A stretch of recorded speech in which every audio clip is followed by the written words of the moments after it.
લક્ષ્ય ન્યૂઝ, એક નજર, એક લક્ષ્ય. દ્વારકા જિલ્લા કલેક્ટર સુરેશ તન્ના દ્વારા પેટ્રોલ ડીઝલના જથ્થા અને ખાતરના જથ્થા અંગે સ્પષ્ટતા કરવામાં આવી.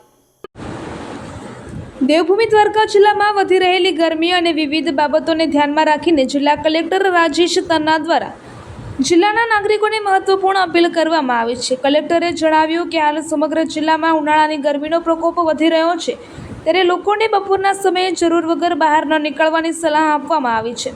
ખાસ કરીને સગર્ભા માતાઓ, મહિલાઓ, નાના બાળકો અને વૃદ્ધોએ પોતાના આરોગ્યનું વિશેષ ધ્યાન રાખવું જોઈએ. આ ગરમીથી બચવા પૂરતું પાણી પીવું, માથું ઢાંકી બહાર નીકળવું અને તડકામાં વધુ સમય રહેવાનું ટાળવું જરૂરી હોવાનું તેમણે જણાવ્યું હતું. જિલ્લા કલેક્ટરે વધુમાં જણાવ્યું કે જિલ્લામાં પેટ્રોલ, ડીઝલ અને ગેસનો પૂરતો જથ્થો ઉપલબ્ધ છે અને નાગરિકોએ કોઈ પણ પ્રકારની ખોટી અફવાઓમાં દોરાવું નહીં. સોશિયલ મીડિયા અથવા અન્ય માધ્યમોથી ફેલાતી અફવાઓથી દૂર રહી સત્તાવાર માહિતી પર જ વિશ્વાસ રાખવા તેમણે અનુરોધ કર્યો હતો. આ સાથે જ પાણી બચાવવા બાબતે પણ કલેક્ટરે ખાસ ભાર મૂક્યો હતો. ઉનાળાની ઋતુમાં પાણીનું મહત્વ વધતું હોય છે, ત્યારે દરેક નાગરિકે પાણીનો બગાડ અટકાવી પાણી બચાવવાની દિશામાં સહકાર આપવો જોઈએ. પાણી બચાવો, જીવન બચાવોનો સંદેશ આપતા તેમણે પાણીનો સમજદારીપૂર્વક ઉપયોગ કરવાની અપીલ કરી હતી. ખેડૂતોને સંબોધતા કલેક્ટરે જણાવ્યું હતું કે જિલ્લામાં ખાતરનો પણ પૂરતો સ્ટોક ઉપલબ્ધ છે અને કોઈ પણ પ્રકારની અછત નથી. ખેડૂતોને અફવાઓથી દૂર રહી શાંતિ જાળવવા તેમજ વધુને વધુ પ્રાકૃતિક ખેતી તરફ આગળ વધવા અનુરોધ કરવામાં આવ્યો હતો. પ્રાકૃતિક ખેતી અપનાવવાથી જમીનની ઉર્વરતા જળવાઈ રહે છે અને ખેડૂતોને લાંબા ગાળે લાભ મળે છે તેમ તેમણે જણાવ્યું હતું. રિપોર્ટર ઘનશ્યામસિંહ વાઢેર, દેવભૂમિ, દ્વારકા.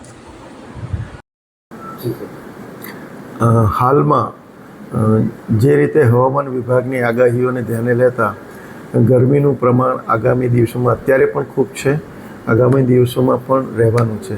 આ પરિસ્થિતિને ધ્યાનમાં રાખી અને આપણે સૌ બપોરના સમય દરમિયાન 12 થી 5નો સમયગાળો છે, આપણી દિનચર્યા એવી રીતે ગોઠવીએ કે જેથી બહાર નીકળવાનું ઓછામાં ઓછું રહે. જ્યાં અનિવાર્યપણે જ્યાં જે લોકોએ કામ કરવું પડે છે ત્યાં પૂરતા છાંયડાની, પીવાના પાણીની બધા વ્યવસ્થાઓ રાખીએ. ખાસ કરી અને પ્રેગ્નન્ટ વુમન અને જે સિનિયર સિટીઝન અને બાળકો છે એમની આપણે સૌ વિશેષ કાળજી રાખીએ. નંબર 2, કોઈપણ જાતની અફવાઓથી આપણે પ્રેરિત ન થઈએ.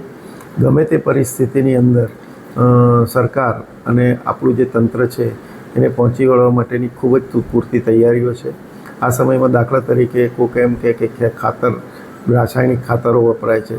અત્યારે આપણી જરૂર છે આપણી જમીનોને નેચરલ ફાર્મિંગ કરવાની, પ્રાકૃતિક ખેતી થાય અને એનાથી જે મળતા આપણને ફાયદા છે અને જમીનોને જે બચાવવાની જરૂરિયાત છે, રાસાયણિક ખાતરનો ઉપયોગ ઓછો કરીએ. એવી જ રીતે કોઈપણ જગ્યાએ પેટ્રોલ, ડીઝલની પણ ખોટી અફવાઓને માનીએ નહીં. પૂરતો જથ્થો એનર્જીનો, ગેસનો આપણી પાસે છે અને સૌ આપણે એમાં સહકાર આપીએ. પીવાનું પાણી જે છે એ પણ કરકસરપૂર્વક આપણે ઉપયોગ કરીએ. આપણે સૌ જાણીએ છીએ કે છેલ્લા 5 વર્ષથી આપણે જળ સંચયના ખૂબ જ કાર્યક્રમો કરેલા છે. એના હિસાબથી તળમાં પાણી જે હતા એનું સ્તર ઊંચું આવેલું છે. હજી પણ એ જરૂરિયાત છે.